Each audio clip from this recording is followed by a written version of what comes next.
Good evening, everyone, and welcome to this week's edition of Keep the Mic On. We are back from our short little Memorial Day break. We are live here on Facebook and on YouTube.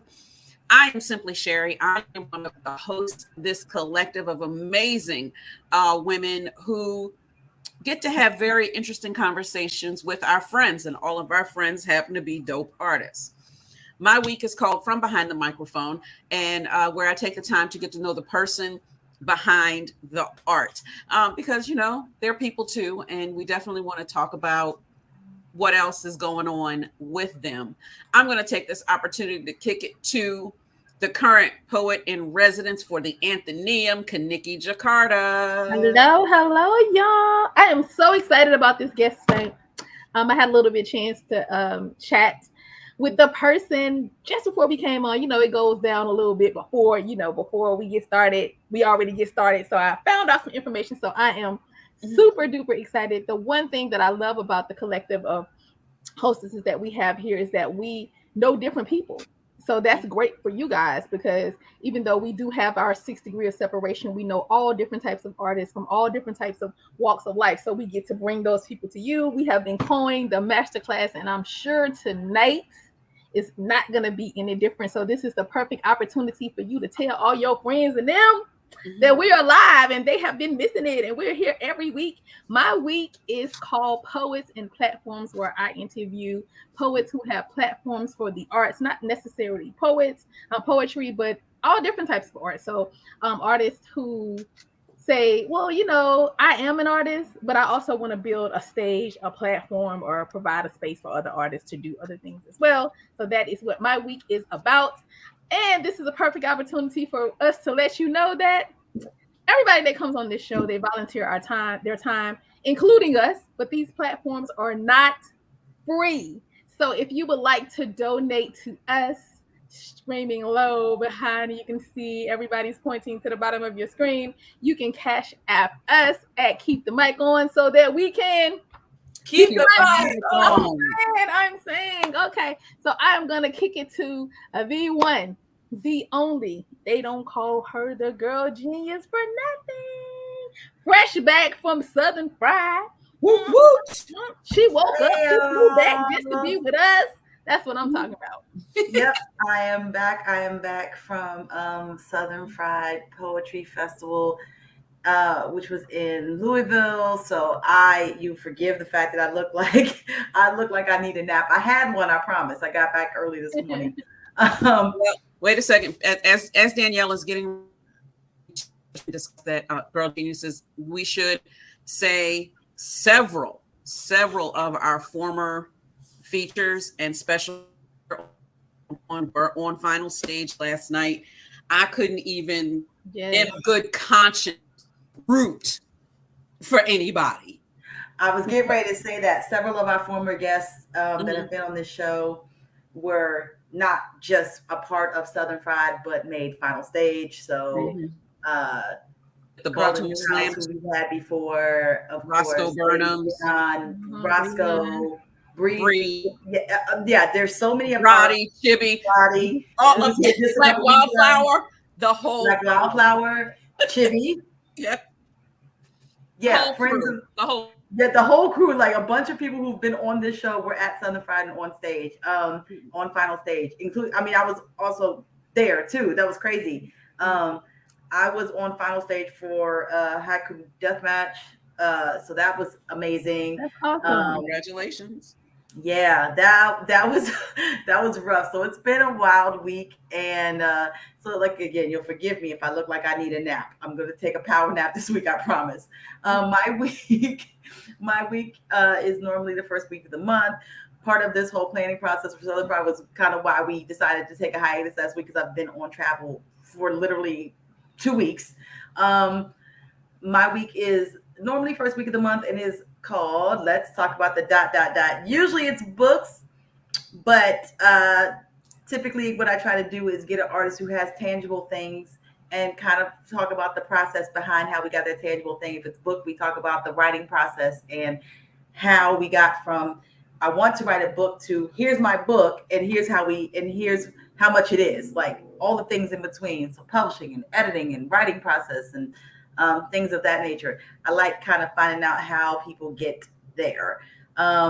So I am excited. I'm actually going to, I was going to flip it to Miss Cayenne, who is our host for this week. But didn't you say, Simply Sherry, there are a few news items you want to get those out of the way first, and that way we can properly. The number one news item that we want to be excited about and discuss off the breaks is the fact that right now, as of this week, one of the newest categories added to the Academy of Recording Arts and Science is a Grammy for spoken word poetry. Finally. I think officially there's only been one spoken word poet album, and that was Sekou Andrews, who was on the show. Feature, who has been nominated for a Grammy in the spoken word category. The way the category worked, it really also included audiobooks. So they were always losing out to audiobooks and not what we're saying is spoken word. Right. So for this year, spoken word poetry will be its own Grammy. And I'm really excited about that. I just really wanted to highlight that piece of news as an artist who started to work on a CD and never finished it. Really excited that now a thing. We've already congratulated Baltimore on winning Southern Fried again, their fourth one. And that is all the news that is fit to print. As we now kick it to tonight's host, Miss Cayenne. What's up? Oh my goodness. It's so much good news. Yes. If nothing else, y'all should come on and listen and join the show because we got nothing but good news. Nothing but good news, right? Yes. And I'm super excited because like Danielle, I haven't been running around like Danielle winning championships and all that kind of stuff. But we live our life, we busy, and so Sunday is usually my wind down day. So I'm usually continuing to go down as the day goes on, just winding down. But this show always revs me up because it's always an exciting guest. It's always good information, things, and people to celebrate. So today is no different. I am Miss Cayenne. My segment is called Passion Projects. And tonight, we have a phenomenal poet in the form of Cynthia Amoah. So let me get started with a description of her bio so we can bring her on to the show. All right. So Cynthia Amoah is a spoken word poet. She's a poet, educator, and mentor, originally from Ghana. She completed her MFA at the New School, where she was cited for excellence in poetry and has been featured on the stages of TEDxDrewUniversity, TEDxOhioStateUniversity, and the United Nations Information Center in Accra, among many. Cynthia's writing and performances often concern the foraging questions that have to do with identity and belonging, with displacement, migration, and uprootedness. Her work has been published or is forthcoming in Hours magazine, I believe, Nimrod Journal, Crab Orchid Review, and African Poetry Book Fund's New Generation African Poets Chapbooks by, if I'm pronouncing it correctly, Akashic Books. Cynthia currently resides in Columbus, Ohio, with her family, where she facilitates workshops in poetry, positive thinking, confidence building, and the power of using your voice. So let me bring to the stage the one, the only, Cynthia Amoah. Awesomeness. I'm so excited, but I have to let me rein it in and give you an opportunity to just bless the audience with a piece, and then I'm gonna come back and we're gonna dive into this wonderful conversation. It's all yours. Thank you, Miss Cayenne.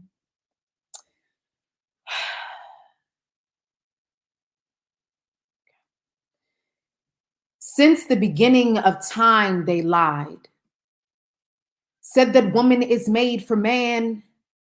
Said that woman is weak, be made of no backbone. Said woman depends on everyone else.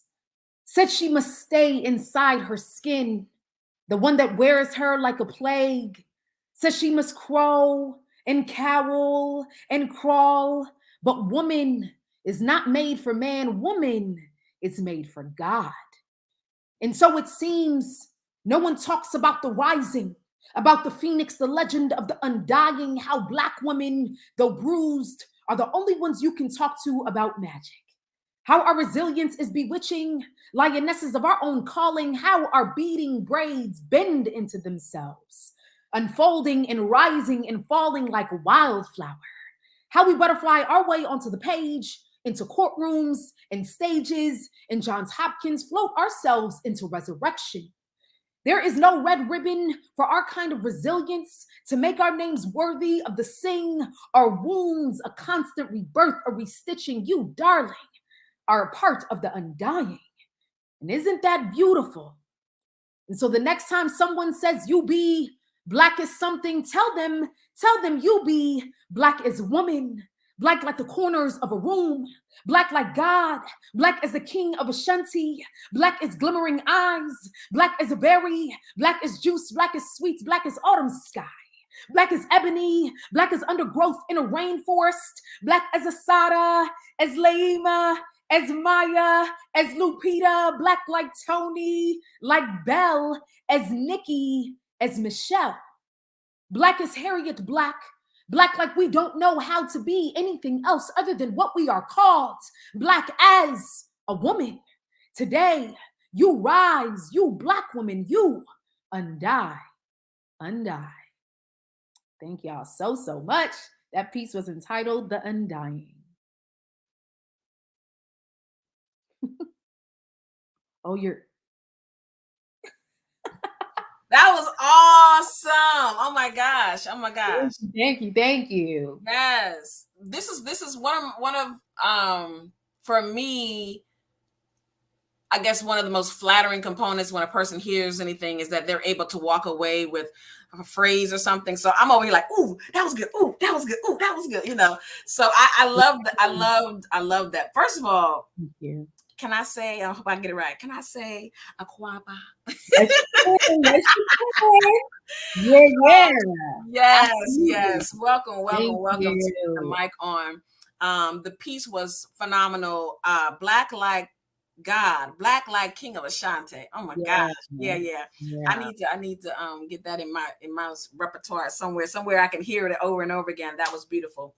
And thank you for blessing us with that piece. Absolutely.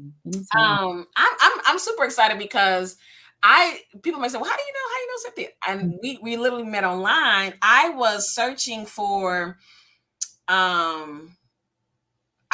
this is my confession. So when I'm scrolling on, particularly TikTok or even the reels of Instagram, I'm a sucker for dog videos, right? So I'm always on dog videos. I have 2 dogs and I love dogs or whatever.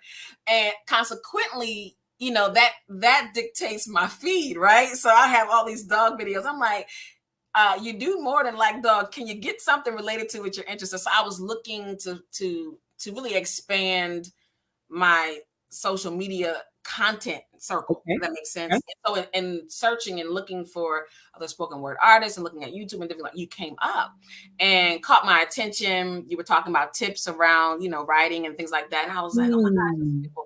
And it was just an attraction of I was pulled into what you were saying. I was pulled into your light and your smile. And then I saw some videos where you were performing. And I was like, oh my God, this is so I was like, and I remember saying, I'm gonna take a chance. You're probably like, she ain't got time for me. But I'm gonna say, hello. And you responded. And I just wanted to say thank you for not being so distant or whatever, that not, but still able to respond to a fan.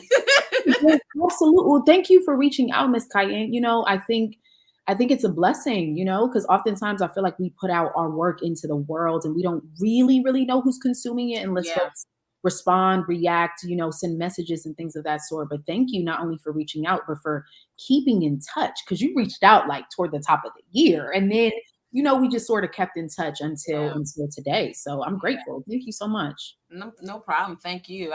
I've continued to, peek in and enjoy your, if I may call it, a ministry of words. So thank you for sharing it with the world. Another great thing that I think I appreciate and I'm drawn to is that my father is Ghanaian, so I'm a Ghanaian American as well. What? Yeah. So, and my story is crazy. The story is crazy, but at the end of the day, that's my family. I love that. Yeah. Yeah. So that was another. I was like, oh, okay. There's some thoughts and desires that I have abroad, and I was like, I'm trying to make connections. So that was awesome, and I appreciate that it's a major part of your not just definition, but what you bring to the table. You know, that cultural component of your craft, right? So I was reading your bio. Of course, I read it and shared it with the audience today. And one of the things I was curious about, it says here that you've even performed or shared in front of the United Nations Information Center in Accra. What was that about? Did you do poetry, or was that a talk? What was that? Yeah, it was poetry. Okay.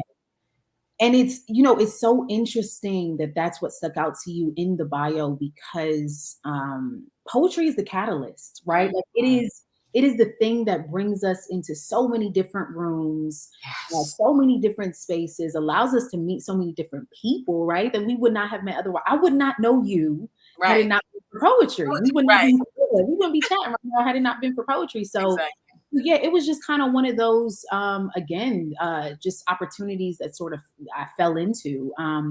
I was doing my MFA in poetry in New York City, and I found myself returning back home to Ghana often for material, but also for growth. There's a lot of family back home that I had never before met. My relationship with my father is complicated, and he's back home, so, and my relationship with the country is complicated. Yeah. And so I found myself back home often, just reaching out to folks, getting to know people, getting to know what the art scene was like back home as well. And just I met so many people. Yeah. And one of those people was the president of Ghana International School, in Cantonment, Accra. Okay. And, as a result of being there and performing for the student assembly, which I was received with warmth and grace, and I'm so grateful for it.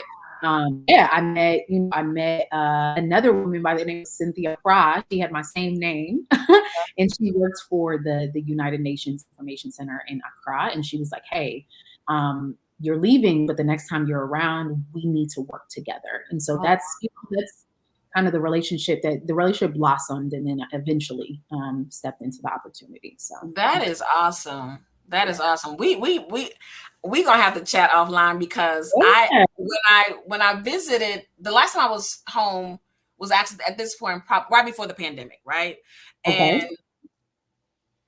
And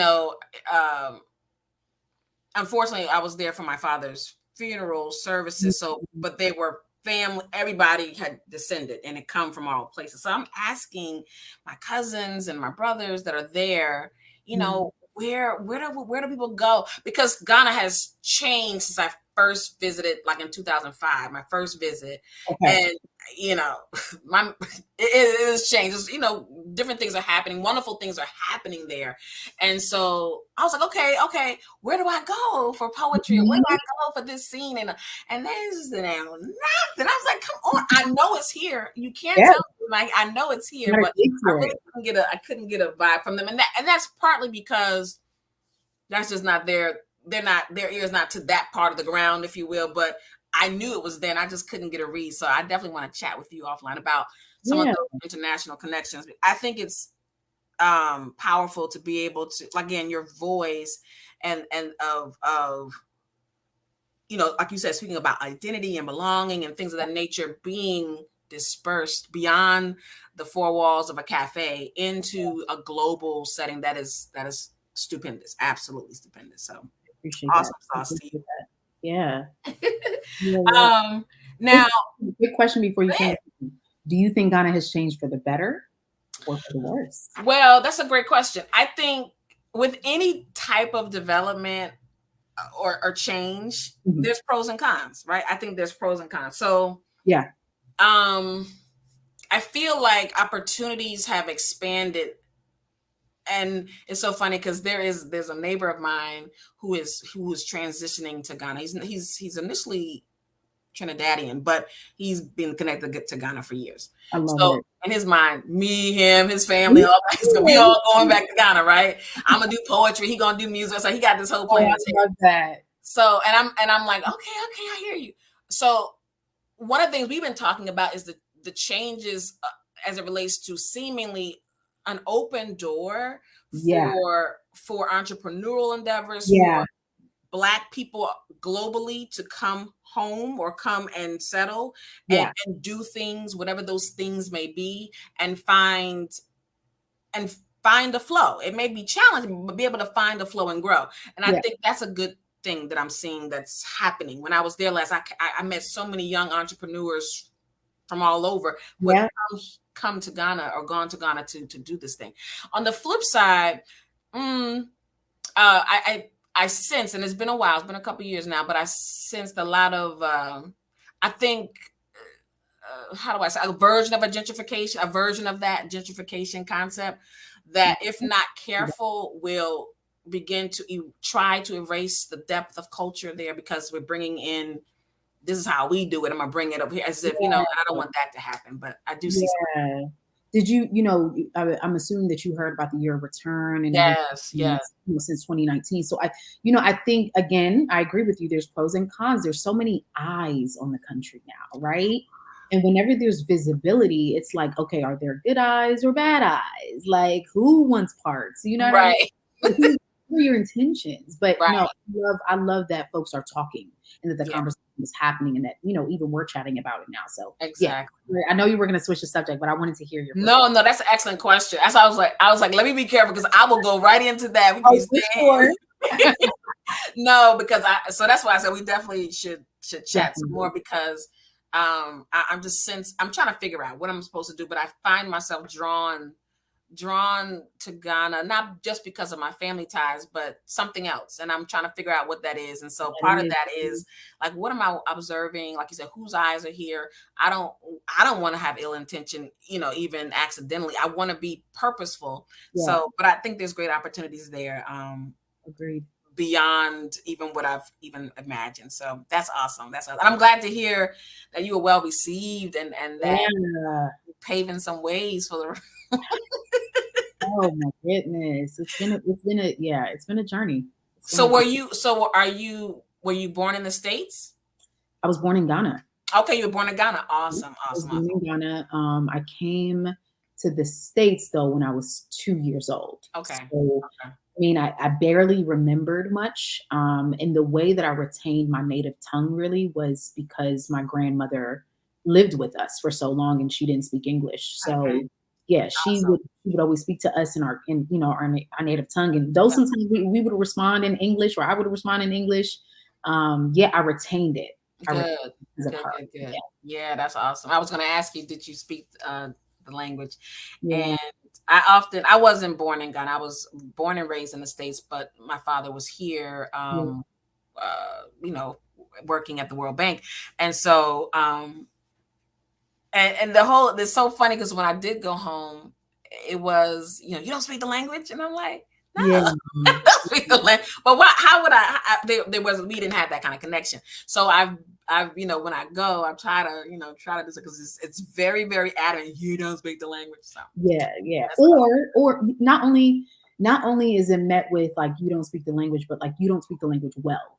So for me, I heard you don't speak the language well. So like, I would try to say words or try to piece together things, and I would have an American accent while I was saying them. Yeah. And so they were like nitpicky. And I remember having a conversation with my mother about it. Like, well, how am I supposed to feel supported and encouraged in continuing to speak my native language if every time I speak it, the family's laughing at me, Yeah. But when you go home, you hear the language, it's in the air, you know what I mean? And so you want to speak, you're motivated to speak it. You go to the market and you have to bargain in the language, because if you start speaking English, they're going to rip you off, So just being back home and traveling back home is an encouragement to tap into the culture and to speak the language, eat the foods more, all of that. So yeah, grateful for it. So speaking of which, do you find yourself including or incorporating the language in your poetry? And if so, and what role does it play? Yeah, Miss Cayenne, somebody called me out years ago. They were like, so if you're Ghanaian, like does your native tongue show up in your work ever? And it really got me to thinking, because it didn't. Because my thoughts are in English. Right. Right. My lifestyle is, just seeped in the English language. And so though I wasn't like versed in my native tongue, I found myself incorporating phrases and bits and pieces. And so to this day, my most notable poem is a poem entitled Hunam, which in my native tongue tree, Akan, means skin. Yeah. And so when I looked at the spelling of the word Hunam in my native tongue, as opposed to the word human, which it sounded a lot like in the English language, there were just so many close relations that I wrote a poem about it. So whoever told me that, whoever challenged me that, take that. Right. Yeah. I did have an opportunity to hear that piece. I will, again, scrolling, and it was powerful, definitely powerful. So if you guys have not, I think her information is scrolling on the screen here. So check out her YouTube page. Is it Cynthia Amoah for YouTube as well? It is. Okay, so check out the YouTube page. Check out the performances there. Hunam is definitely there, and it's par excellent. I loved it. I learned something. I think that's awesome when you can also learn, not just get goosebumps, but you learn and something, pull away something, and it stays with you. So that's awesome. So my limited research indicated that, okay, this is a traveling poet, established poet. You've graced stages here and abroad, and found yourself in settings where, again, beyond the four walls of a cafe, but in more global settings. And you recently was able to publish a new chapbook. Am I correct about that? Can you tell us about the chapbook? Yes. So I mentioned my MFA that I completed in 2019. I was going back to Ghana a lot and writing poems about Ghana. Like I was just finding that like poems from Ghana about my family, about my relationship with the country were just pouring out of me. Yeah. And so that kind of content and subject matter became my thesis for my MFA, which in turn became a lovely chapbook entitled Handrails. Oh, nice. Yeah. So it's just, I always say like it's a book of my Ghana poems, and it's like a memorializing of my experiences when I was traveling back home during that time. And it means a lot to me because I was published with in a chapbook set with other African poets. So yeah, that definitely meant a lot to me. Awesome. Oh, I'm looking forward to getting that. So where can we get that? Can we get it on your website? Yes. Okay. Website. Yep. www.cynthiaamoah.com. Reach out. And I'll definitely let you know how you can get a copy. Awesome. Better get yourself a copy, folks. I'm sure, first of all, I mean, I know I'm biased, but I'm telling you, I hadn't even read it, but I'm telling you, it's bound to be awesome. Because I remember, I share this often with people who've never gone, who've not gone to the African continent at all, but they dream about going. Yes. Some of them may, what do you call it? Fantasize it a little bit more, but they need to have their own experience, right? So, and I often share my experience going to the castles for the first time. I had never, gone, and that kind of thing, and how my experience was so palpable and so. I mean, the stuff people you may read about, you think, but it was my experience where you could feel and smell and the words and the thoughts and the poems and the journals was pouring out of me, like you said, exactly like you said. So, and it's a very authentic untainted experience. Yeah. I imagine the words that you are sharing in your chapbook may be similar in that regard, because I remember my own experience. So I encourage you guys, go get that book. Go get that book. It's gonna be good. I trust me. It's gonna be good. Go get it. Go back home and go back home too. I go back home. Too. At this point, there is so many travel groups. There's a lot of Black women travel groups. You know, just come on, please. There's no reason, we can all find our way. So I look forward to getting a copy of that. So Cynthia, let's kind of dive in a little bit. My segment is called Passion Projects, and so I like to kind of know. I'm the kid, even though I'm a old lady, I'm a kid that loves to know, but why? But what's the story behind that? I'm the one who sits in the train station, the bus stops, and I'm gonna tell you, okay, I bet you he got this. I'm telling the story wherever I go. Right? Stories about people, yeah, I love that. You know what I'm saying? Or I'm ear hustling. I don't really mean to ear hustle, but I got a poem that says, I saw a Black man crying on the train today, because literally there was a Black man crying on the train, and that was that was really what happened. So I'm that person. So my segment going to ask a lot of, well, what about this? What about this? Sure. So with that said, tell us, what are you most proud of? Wow, that's how we gonna start, Miss Cayenne? I know. I normally ease it a little bit better. I thought you were gonna ask me like, okay, well, what's your favorite poem or something? Like, what am I most proud of? What am I most proud of? I think I'm most proud of the fact that my entire life is poetry. Awesome. Because oftentimes, like, I really do think that, the arts and that poetry is this thing that's like pushed off to the side. It's like a hustle for folks, but it's my life, and I've worked hard to create a life around it.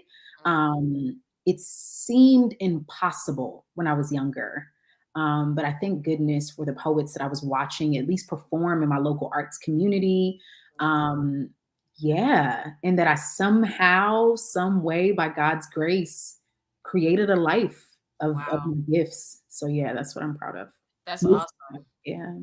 That's super awesome, because like you said, when we're younger or kids, we may have our dreams and our wishes, or we see things and like, man, that'd be so cool if, and then, life happens. But getting to a place, like you just said, the way you said it was, I've created a life for myself that embodies what I love and embodies what I've been given. So, which kind of brings me to a question around that, because like I said, many of us dream and wish and desire, and it is a hustle for a lot of people for a while or whatever. So how does one create this for themselves? Like, I guess physically, but also metaphorically, what happens to be able to create that? Yeah, that's a really good question. I don't have the answers. I don't have the playbook, because truthfully, I think everyone is on their own unique journey. Yeah. One thing that I know I did was I followed poetry. Just follow it. Like, if there was an open mic that was happening, I would go. Maybe I perform. Maybe I'd be in the back listening. If there was a piece of writing that, like a poem that needed to come out, I'd write, or I'd speak it into my phone. If there was a conversation I needed to have with my African mother about being an artist and being a poet, I had it, no matter how difficult it was and still is, Miss Cayenne. Okay.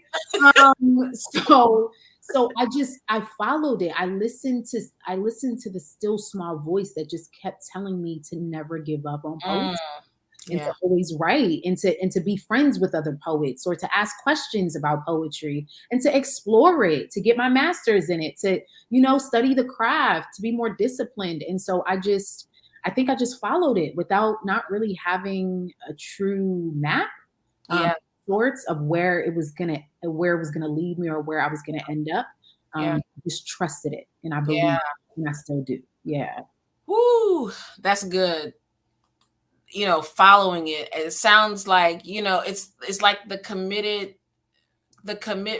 relationship. Like, Yeah. I see you. I want to be with you. I want you to be with me. Yes. I'm going to be committed to this process, good, bad, ugly, indifferent. Yeah. Because I'm in it for the long haul. Yeah. Right. And my God, geez. Cut tape, print, let's go. There's no telling where you're going to end up, by the way. Like there's no telling, but perhaps that's the beauty in the journey is you don't know who you're going to meet or where you're going to end up and how you're going to get there, but you're just taking it moment by moment, day by day, and following the thing that you love, be it poetry or otherwise. Wow. That's beautiful. Yeah.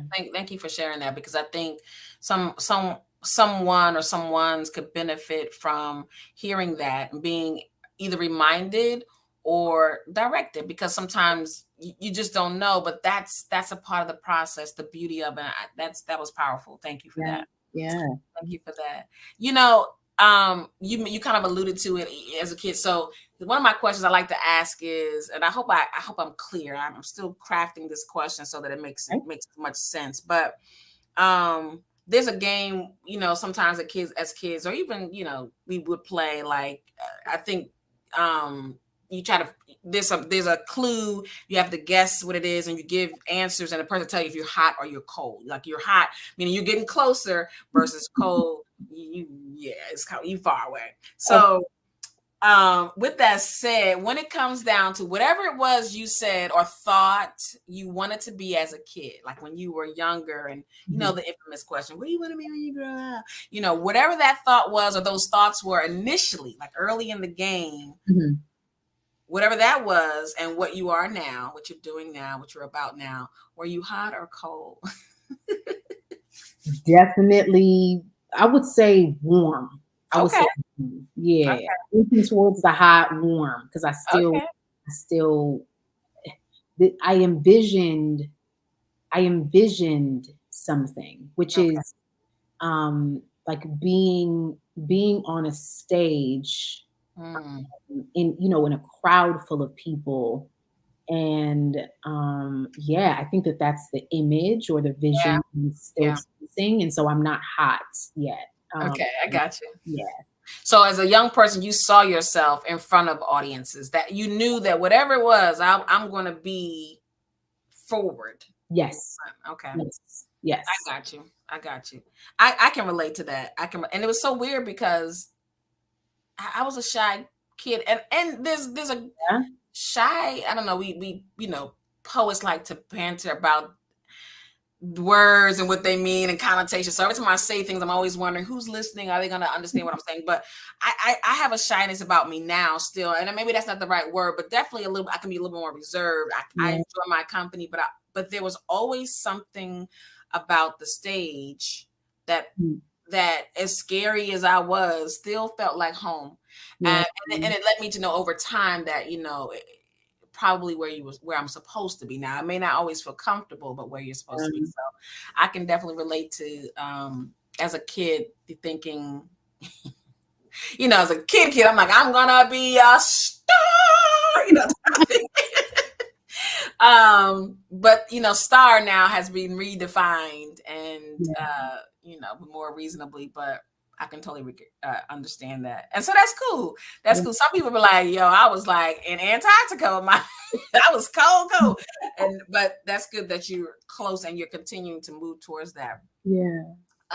So can you speak to some of I like to call them breadcrumbs, like little things along the way from a young person, a teenager, young adult, or even now, little breadcrumbs that were happening in your life that kind of, you could say, yep, I was being shaped and prepared then for now. Any type of examples of that? Yep. I love looking back because it's a reminder to keep going forward. Back then I had no idea what was happening, but one of the earliest breadcrumbs that I can remember is being in high school and having an English teacher by the name of Miss Fitzgerald. And I still remember her name because of how pivotal her role was in my life. I had an English class with her. I was, as a kid in high school, I wasn't really popular, but I also wasn't, really in the back with, the nerds or anything like that. Yeah, I was just like in the middle trying to find my way, and just connected with her. She entered me into a national poetry recitation competition through Poetry Out Loud. It's called Poetry Out Loud. Yeah. With the Poetry Foundation. And so, students were reciting famous poems, not poems that they penned themselves, but famous poems, and really interpreting the voice by which they believe that the author was saying it or wrote the poem in. And so, I entered the competition. I competed in the competition twice, and I lost both times. Wow.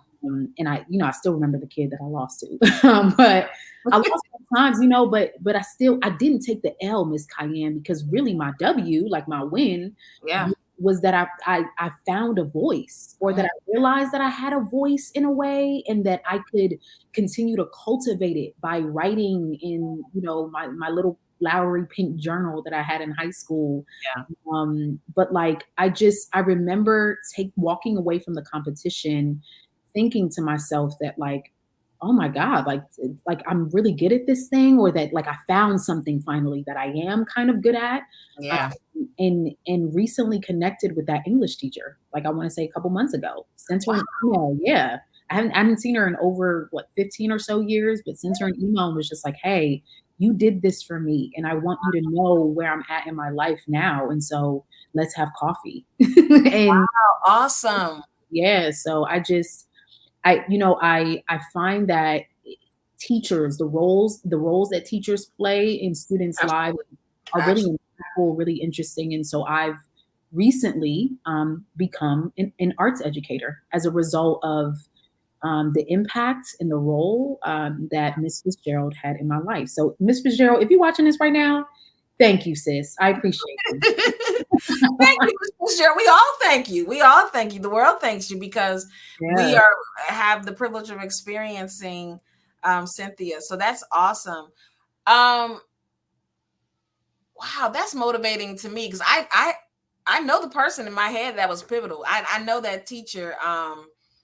English teacher, like you said, and so I hadn't thought to try to reach out to her. So you've inspired me to. You should, it really lifted her. It lifted. I'm sure. Yeah, I'm sure. Yeah. So you teach young kids? Who do you teach? What grades? I teach them all. Okay.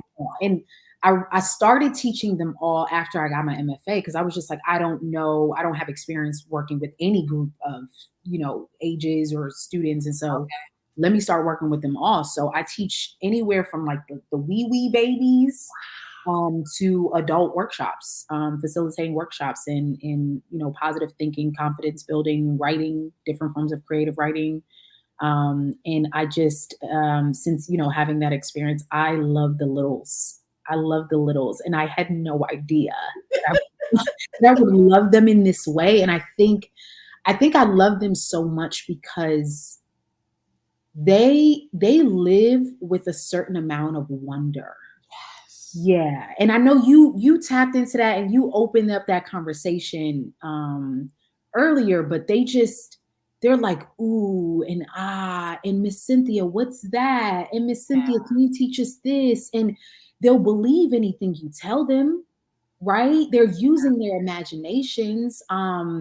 If I make believe that an imaginary mic is sitting in front of me right here. Yes. Right. And I describe how the mic looks, what color the mic is, how loud the mic, how loud the mic can make my voice sound. They'll believe it and they'll play into the story. And so as a result, they just tap into their imaginations and they wonder often. I go on a journey with them. Yeah. Yeah. That's beautiful. As an excellent description. One of the things that I try to do with adults, encourage them to tap into that wonder. It's there. Come on, you can pull it out. And it's difficult because, I'll say things like ask a question in a workshop. Yeah. With the intention to encourage them just to go to La La Land and come back with a very tangible answer. Because why not? What do you have to lose? What do you have to lose? What do you have to lose? We got 45 minutes or 60 minutes in this workshop. Why not just tap into this little bit of wonder, right? Yeah. And you know, it's interesting that you say adults, but for me, the real challenge is high school students. Okay. That's the real challenge, right? And so I don't often get teaching gigs with high school students, but when I do, I love it because it's a certain amount of challenge. I gotta push them into that wonder, right? I have to push them into that sort of imaginative way that you have to start thinking in order to produce writing. Yeah. It's great. So yeah, it's so hard. They're going through, students all over across the nation are going through a lot. But yeah. They are. They really are. I had a class on Saturday, and they're middle schoolers, which is another level of challenge to me. That's what I've been. Their energy, Miss Cayenne. They have so much energy. I don't know where to get it from. I'll be like, oh my God, can you just listen just for 1 second? Oh my God. Oh gosh, they would take this. Now I have 2 groups of middle school, one on Saturday, one on Monday. The Monday class is Yep. And the one on Saturday is so sedate. It's like night and day. But either way, pushing them into this imaginative state that I didn't think I would have to push so hard. And I'm like, oh, I need to go back and freshen up because I'm having difficulty figuring out how to guide them into that space so they feel comfortable to go there. So that's a challenge for me. But that's a good challenge. It's a good challenge. Yeah.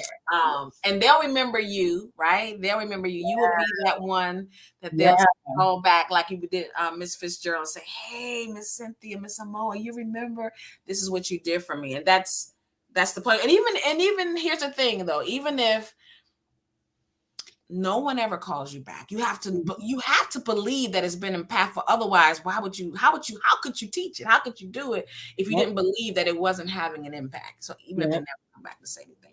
Absolutely. So that's great. So passion projects, passion, as we understand, is, it normally is associated with like great enthusiasm and deep emotion. Of course, even sensual or sexual deep and passion is that definition as well. So on that end of passion,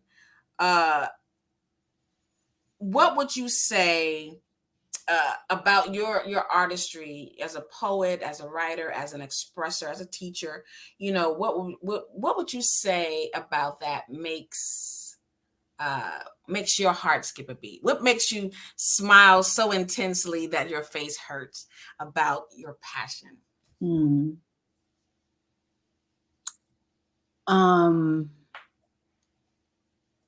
Yeah, there's a few things. But the main thing that's really sticking out to me is I think I'm getting emotional, is seeing on a physical level what my work does for others. Because I only know what it does for me, for real, right? Like I selfishly write and perform for myself. Like it's a way that I need to get this thing out or work this thing out. Yeah. And so if you're impacted and you're, moved and blessed, that's just a byproduct. Right. Really, the goal is for me to be free, you know? And so, but it's seeing and hearing when folks come up or when folks reach out or when they're like, this is what this poem did for me. This is how it freed me. I'm like, whoa, like that's different. Like that's on another level. And I'm getting kind of emotional because just yesterday I was at the Columbus Arts Festival. I'm a part of the Black Women Rise Poetry Collective, which is just a collective of a group of Black women in Columbus who make space for one another, who go all over the city and just do poems together. And so we performed at the Columbus Arts Festival. And we had like this grand finale where we did like a pop-up in the middle of the audience and we were performing and loving it, by the way. Like we were in community with folks that we love. And just after the performance, I had this young woman come up to me and she was just like, hey, I was invited, didn't really think I would make it, but I'm so glad I made it because your performance moved me. I'm a writer. I haven't written in years. Wow. I know that there's a reason why I had to come here today, to be reminded that I need to continue writing, or that I need to pick up a pen again, right? Just the act of, picking up the pen or writing out something again is just moved me. And she was in tears. Never met this woman before. Wow. Writing down. And so it's just a beautiful thing to know that though I still on stage to get free, people are getting free too, as a result of something that I selfishly do. So yeah, that humbles me. Me. Yeah, that is humbling. Yeah. So what would you say? And I apologize, I kind of made an assumption, but how would you define your passion, or at least one of your passions? I think people can have more than one. Yeah. But when I say that word, I mean what the thing that drives you, the thing that is your why, right? What is that for you? How would you define that?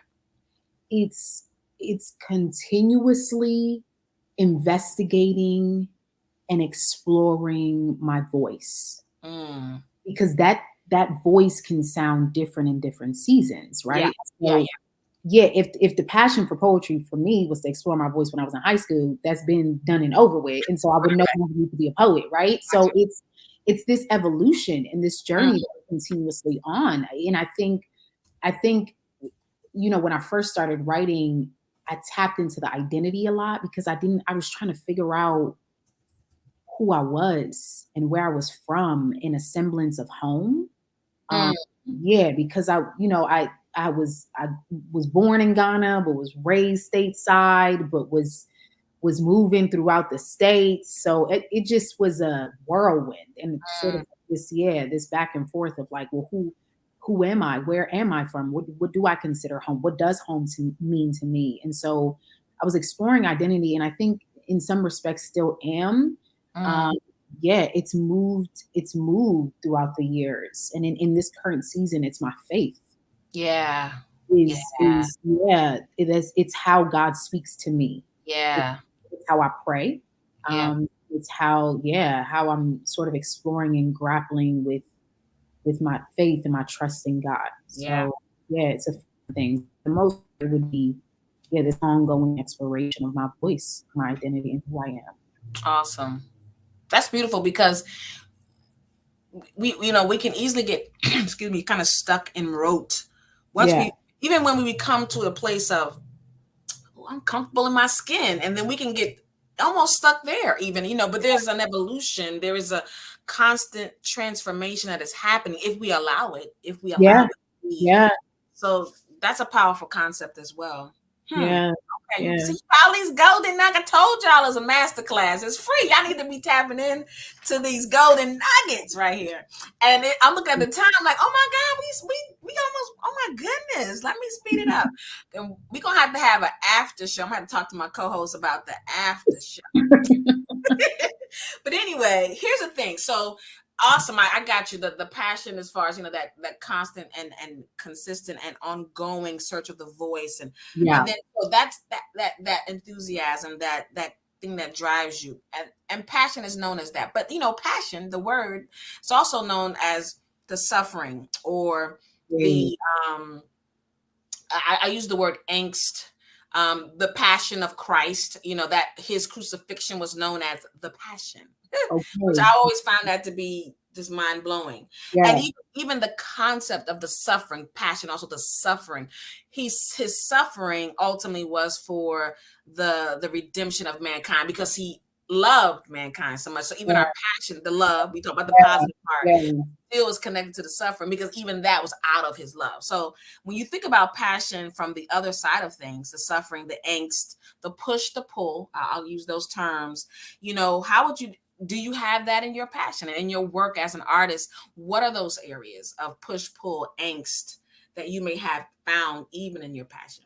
Yeah, that is such a good question, Ms. Cayenne. Because I think folks often talk about the pros of entrepreneurship and taking your time.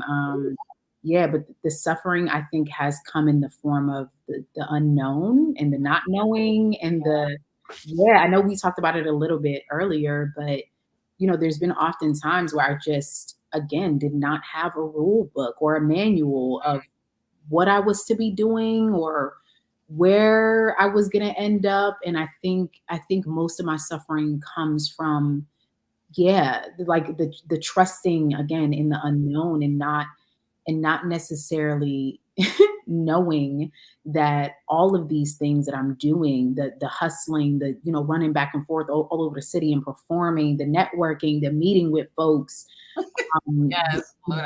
the breaking really that happens when folks are writing and just really bleeding onto the page, the story. Yeah, that I think is the suffering for me. Knowing that I can't be in certain spaces or do certain things because of my gift. Because I have to sacrifice. Yeah, that is, I think, the suffering. Yeah. Oh, that's good stuff.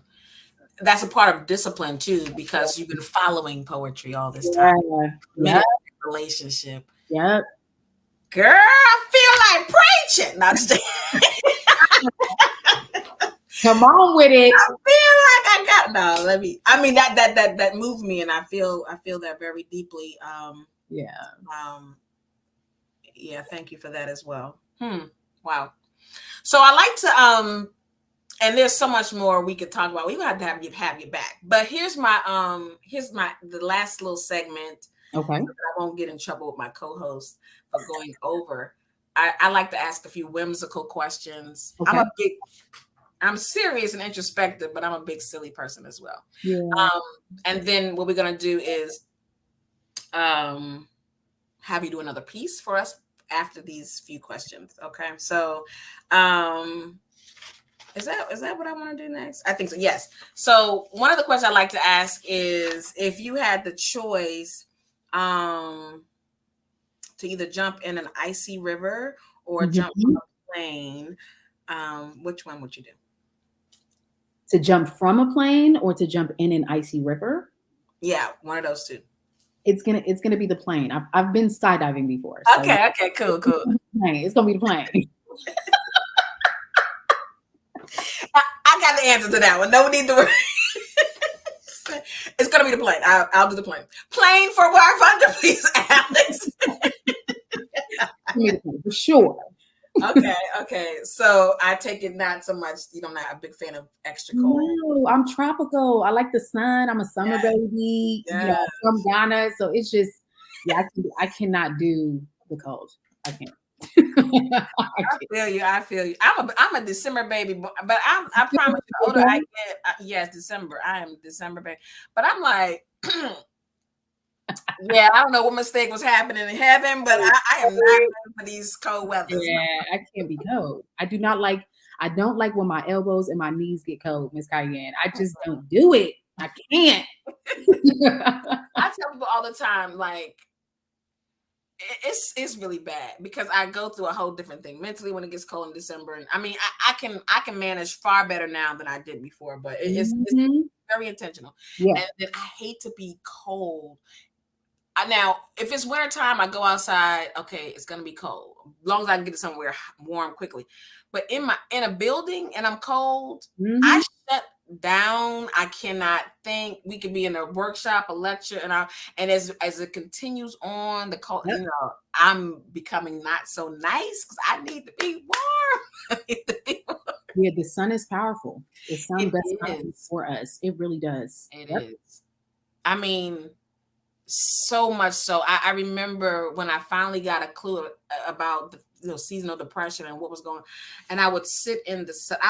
It'd be blazing, but I would sit and it was like I had got an injection of energy, an injection of hope, an injection of some sort just by sitting in the sun. So I definitely appreciate the warm weather. Got you on that one. So here's another whimsical question that I often ask. What does a perfectly executed poem smell like to you? Does it sound like? Smell like to you? Smell like. Yeah, it smells like a summer day. I know we were just talking about the sun, but it smells like, yeah, when the sun is out, folks are playing in the water, eating popsicles. There's the ice cream truck its music is in the background. There's a barbecue going somewhere. Like, that's what a perfectly executed poem to me sounds like. Awesome. Yeah. Yeah, that's fun. Yeah.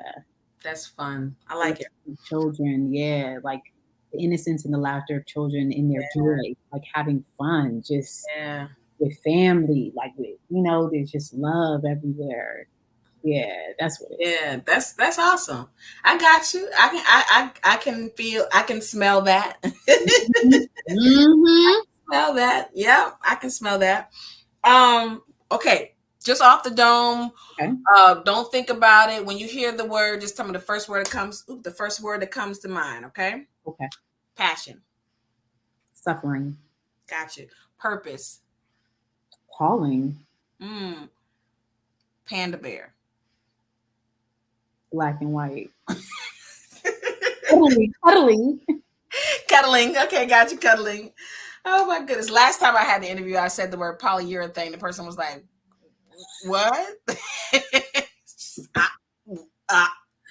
I know we're supposed to be in love with words, but it was like, I'm lost. I'm out. I'm tapped out. Awesome. Now, the last question I like to ask, and is reflective and introspective, is if you had a billboard, right? Billboard where they advertise things that can have your words on it, something that you say or you quote or you are saying that would remain on that billboard well past you being on this earth. What would your billboard say? It'll be a line in one of my poems entitled "My Voice," and that line would be, "You woman of many talents, find your voice, find your voice." Yeah. Awesome. Find your voice. Find your voice. I hear your advocacy or for women a lot. Is that a major tenet of your platform? Yeah. Again, I swear I write poetry for myself, and so I'm writing. Yeah, as a Black woman, from my experience trying to get free, and I often find that the themes of womanhood, again, identity, surface a lot. Yeah. And so, I find that it is me advocating for other Black women to advocate for myself. Gotcha. Makes sense. Yeah. Yeah. Makes a whole lot of sense. Oh my goodness, y'all was in for a serious treat. I didn't even know it was gonna be that good. I knew it was gonna be good when I come on with it. So what I'm gonna do is I'm gonna exit stage left so I can scream and holler, and then you can do a poem for us, and then we'll all come back on. Okay. Oh, thank you so much, Miss Cayenne. I actually had in mind to do it a completely different piece, but because of the way we ended the interview, I think I'm feeling moved and led to do this piece instead. And this piece is entitled "My Voice," so I hope you all enjoy. Bear with me, just in case I forgot it. All right, it's an old piece.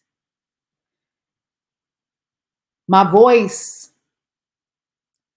My voice is just as urgent in this world as yours, just as capable of its utterance, as worthy of fluctuations, of praise, of recitation. My voice is just as loud and just as necessary as, come on, Cynthia, say it just the way you wrote it, unafraid. Voices in my head. It is with voice that you hear me. It is with voice that I am here, because the truth just sounds different. My voice. It is woman and frustration and the curl of my lips. My voice is 1,000 songs echoing from under my ancestors' feet. They stomp, they raise, it raises. Influence the back row, the front row will love you. Think about the front row, the back row will forget you. You're just as good as everyone else. You woman of backbone made of foil, hair of rope, of body and of fragments, of the mistakenings of your fragments for being the only opening to you. You crack sometimes and spill yourself and bleed, but only light escapes. You love the hate out of people. You be capable. You be qualified. You are worthy. You have power. You woman of many talents. You withstand. You recite over and over until you believe the things you say, like the fact that you are beautiful. You convince yourself. You be convincing, girl. There are many other openings to you. Don't they see you? Woman of hiding, of allowance, of the allowing of people to call themselves inside of you and leave behind all of their still energies, and still you are hidden treasure, the keeper of glitter. You woman of 2 Timothy, you woman of hiding. You remember heartbreak. That winter, you wore all black like you were in mourning. You didn't know you had to ask for someone to rescue you. You thought they could see your arms flailing, but you see God is masterful at hiding things. You thought you'd be rotten, but he be hiding all of his treasures inside of you. What will you be, Cynthia? Who will you be? Pick a side. Stop rocking back and forth. Pick a side. Pick a side. Love yourself enough to fill the hole he made when he tried to break you, when he tried to make a Delilah out of you, and the emptiness of you came pouring out hollow in you. You thought you'd be dissolving, but you'll be absorbing. You expand and stretch and change, especially when everything else stays the same. Free yourself. Find yourself, Cynthia. Find your voice. Speak. Articulate like there are 1,000 deaths awaiting you. And word to Amir Suleiman, death doesn't come like a thief in the night. It comes in the things we say and the things we write. It's in the things we hear and the things we recite. It's a lulling whisper, can't you hear it? Just above the wailing and the gnashing of teeth, can't you hear it? It's uncanny and exposed and delightful all at the same time. It sounds like a fistful of violins giving birth to music. Can't you hear it? Search the history books and overturn the grain on the pages, because nothing that was ever truly beautiful asked for attention. You, woman of 2 Timothy, find your voice. Find your voice. Oh, man. Yeah. Wow. Yeah. Wow. Thank you. That's beautiful. Thank you, Sherry. Side. You. And stretch and change. I love it. Yeah. Oh, there you go. I have no words. Otherwise, I would ask. There would be some forming in my mouth. I have none at this moment.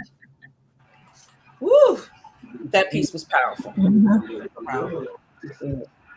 Super powerful. How long did it take you to write that piece? I don't think I finished that piece in one sitting. Like, yeah. I think I was returning to it over the course of a few months, actually. Yeah. And I never wanted to perform that piece in a room full of people ever. Like, it was so introspective, and I was talking about heartbreak and all these things that, like, I never wanted to. But the first time I performed it, I felt free. Yeah. I kept performing it. So yeah. Yeah. I definitely understand that. Where would you like to see, as you've decided to make poetry your life and your career in the face of your mother? Yeah. Where would you like to see? I heard that, Sherry. He's on board now.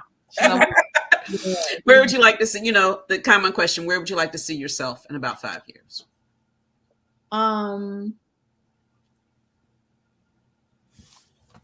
The first image that popped to mind as soon as you asked that was just around children, as in I want to continue teaching. Yeah, teaching gives me a joy and a different way to look at poetry that I never thought otherwise, or that I never, would have an opportunity otherwise. And so, yeah, just around children, helping young women find their voices as well through writing and creative expression. Yeah, that makes sense. Yeah. The hosts, when they quiet, they've been blown away. So that's they process, and that's all they process. Because I'm usually you come back with like 3 or 4 good questions. I'm like, yeah, I got nothing. Same. I was taking it all in. I want to talk about the t-shirt, and the words on the shirt. That's what I want to talk about. What's your shirt say? Is it creative? hustle harder. Yeah, I like that. Yeah, and it's an artist friend of mine in my local arts community. Just branded these shirts and really just started handing them out to artists everywhere. And so, yeah, in interviews or traveling or otherwise, I always like to make sure that I'm I have a piece of home with me. But yeah, the artist's name is Marshall Schwartz. Okay. Yeah, Marshall. Awesome. I was digging it too. I was like, I know Keniki's gonna ask about that shirt. I know she's gonna ask about the shirt. You know me well. Yeah, you know me well. So what does the word hustle mean to you? Work. It means work. It means driving home and disciplining myself with this art form, even when I don't want to. Especially when I don't want to, because I'm chasing something bigger or looking for something bigger for myself. And so yeah, it's sacrifice. That's powerful. That is powerful. I don't think I've ever heard that with the word hustle. That's a whole nother definition. Yeah. Let me borrow a question from my interview that I actually took from somebody else.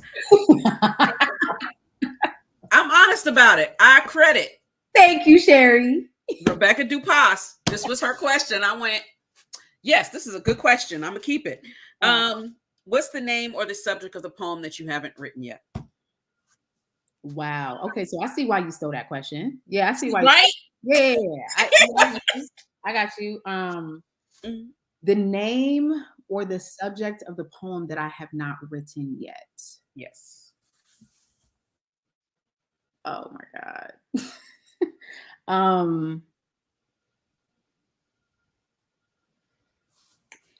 It's I don't have like a title for it. I'm like trying to figure out like how to call it, but its subject matter is something concerning my childhood. And it's really hard to have conversations in an African family. And so oftentimes the way that I would try to talk to my family members was to write it in poem form or to just try to write it out. Right. So something is coming to mind right now, specifically concerning my childhood and how I was raised. That I need to have a conversation about in addition to writing about. Yeah. All right. That's a good question, Sherry. Oh my goodness. I might take that. I need your permission to take. I'll get my permission from her because like I credit her. I say she came up with it. I was like, oh, that was such a good question. I actually wrote the poem for that, and it's nuts. And I need to send it to her, which is a reminder. Wow. I told her about it, so she's waiting for it. Yeah, I think I have it now. I did it, and I hope we got it on video somewhere. Okay. Awesome. I love that question. If you are watching or listening and you have a question for our special guest, feel free to go ahead and drop it in the chat. Either chat, we will get it and we will be able to pass the question on. We are monitoring the chat. Throwing it back to my wonderful co-host. I'm curious. I didn't ask this. I am curious. And I apologize. I think my dog is barking in the background. So if you hear it, I apologize in advance. But I was curious, what other creative outlets have you delved into or are you doing in addition to writing and teaching, performing and things of that nature? Are there other creative outlets that you engage in or would like to engage in? Yeah, I actually don't. I have not tapped into any other creative outlets outside of writing and performing because I think performing is an art is an art form all on its own. On the stage. But oftentimes, I try to sing and I feel like folks tell me that I can't sing and I feel like they be hating on me, so I low-key want to jump into that. Okay. A little bit, like incorporating, a musical component or some sort of singing in my performances. That would be great. So I'll tell the haters off. That's right. Right. Tell them off. We just had a question drop into the chat, and I know you've already answered it. So if you'll please come to it again. Which age group of students do you enjoy working with the most? Yes, I see that question was from Kiana. Mm-hmm. Yeah, I enjoy working with the littles. So anywhere from age 3 to age 6. Wow. That particular, Wow. yeah, like that particular age category is just phenomenal for me. And it's interesting because I never thought it would be. Like I always venture toward high school, young adults, like older age group. But yeah, I love working with the littles, running all over the classroom with them. They have so much energy. Asking, the most interesting questions that we as adults breeze by on a daily basis. So yeah, that's the age group that I enjoy working with most. More power to you. Yeah, right. You got to be on the whole time with them. You can't. It's not no. All right, y'all work on that, and I'm gonna sit over here. No, they're little You sponges. can fall. They're You can't little fall sponges. Mm-mm. Absolutely, you can't fall off. no. So much energy. Awesome. Mm-hmm. I don't think we see any other questions in here. I don't see anything else in the chat. Okay. I'm going to throw it back to my fellow co-hosts unless we have the last question of the night. And I will be. Here's the hardest question you will answer the entire evening. I thought Sherry just threw me a hard one. No. They saved this question for last because it's the hardest question of the night. Okay. It's like Gotcha. throwing you all the curveballs we can throw in you. You have one last one in the pocket. Here you go. Okay. So just as a quick reminder, you know the segment you're on now. Sherry does From Behind the Microphone. Kaniki does Poets and Platforms. I always end up pointing the wrong way because this thing is backwards from what I think it is. Oh, I realized that too. Yeah. And my segment is let's talk about the ... typically books, right? Okay. So knowing this, now that you have been on the show, who do you think would make a good guest? Doesn't have to be one person. You could throw a couple names out there. But somebody that would have, you'd like to pick their brain. Somebody you'd like to see just go through the gauntlet of questions. and answer that one. Are we talking like local artists that I know? Doesn't matter. The door is open. We're talking dead artists too? No, a lot. No. Like literally, like who should we be talking to? Okay. Who we have on the show, either one of the shows on the platform. Yeah. Oh yeah, there's 4 different ones. Okay, passion, books, platforms. And then Sherry, what was your platform? Or what was your Mine is called From Behind the Microphone. We take the time to get to know the person behind the art. Okay. There's so many. And that's why this is the hardest question of the night. and I'm thinking locally. I mentioned working with a collective of Black women poets in my city. And, these women spanned a range of voices, a range of experiences, with just so many different, like a varied amount of talents, and just they're phenomenal. And so I'm specifically thinking of the younger group of poets that are in the collective that are still, again, searching for their voices, still finding themselves on the stage. Because I think being asked certain questions really allows you to just think on, what is my why, and what does poetry mean to me, or what does my art form mean to me? So it would be that set of women who are still finding their voices on the sort of younger spectrum. Okay. Yeah.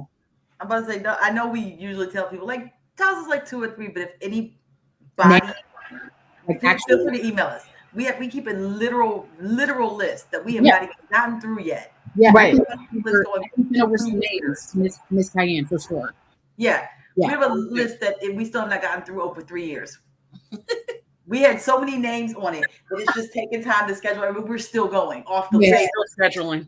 We're still scheduling. Yeah, off the same list. It's insane because we know so many like ridiculously amazing people. Yeah, talented folks. And then we go out in the streets and we meet more. That is the problem. Right. And then we're like, okay, when can we do this? Yeah. Yeah, that's awesome. Yeah, definitely send me some names. I mean, we would love to have them on the show, or have them be a part of one of our, schedule them in, add them to the list. Yeah. I'll send it over. I think that this is amazing what y'all are doing. Thank you. Like it just seems like a group of sisters who love poetry or who love the art form, who love reading and just the literary arts, and y'all just get together and kick it. And I love it. That's it. You get it. You absolutely get it. You get it. That's what we do. Yeah. Praise y'all. Every week doing this. Yeah. All the flowers for sure. Thank you. Well, next week is third Sundays, which means it's from behind the microphone. And I have a truly special, amazing guest. And I am so excited that we get to sit and pick their brain. Maurice Carroll, known as Maurice, founder and creator of Stinky Face Music out of Baltimore. And I've said it like in my brain coming into this interview, in the past 15 or so years, if a CD of poetry came out of Baltimore, Maurice is on it somewhere. So that is who we're talking to next week. Please come back 7 p.m. on Facebook and on YouTube. We will be here. And we look forward to seeing everyone. I've said it every 2.5 years. Stay safe, wash your hands, stay healthy, and we will see y'all all again next. I'm sorry. Wait, don't forget, support the artist that was on Support tonight. the artists. Support the artists. You can Cash App, you can Venmo. You understand what I'm saying? It was a bunch of free nuggets tonight. I can give a little something. Buy the book, Handrails. Go to the website and buy the book. All right, go to the website. And if we understand inflation is doing a number on the economy, follow, like, subscribe. Sign up for the newsletters. Yeah. Free helps too. Yes. Also, and for us, you share us, follow us on YouTube. And I would say follow us almost anywhere but home. Yeah, there you go. Follow us anywhere but home. Actually, hit the subscribe button, hit the likes on the videos. Go back and watch some of our previous videos. We have some amazing conversations from over the past year. Everything from May 2021 that we've done via StreamYard is live on YouTube. We have plenty of others that we need to bring up live on YouTube. I keep saying that's a project I need to finish, and I haven't finished it yet. So, but we have a ton of video and interviews with, again, more amazing people. So please like, subscribe, follow. Again, we will be back next Sunday, and I will see y'all all soon. Good night.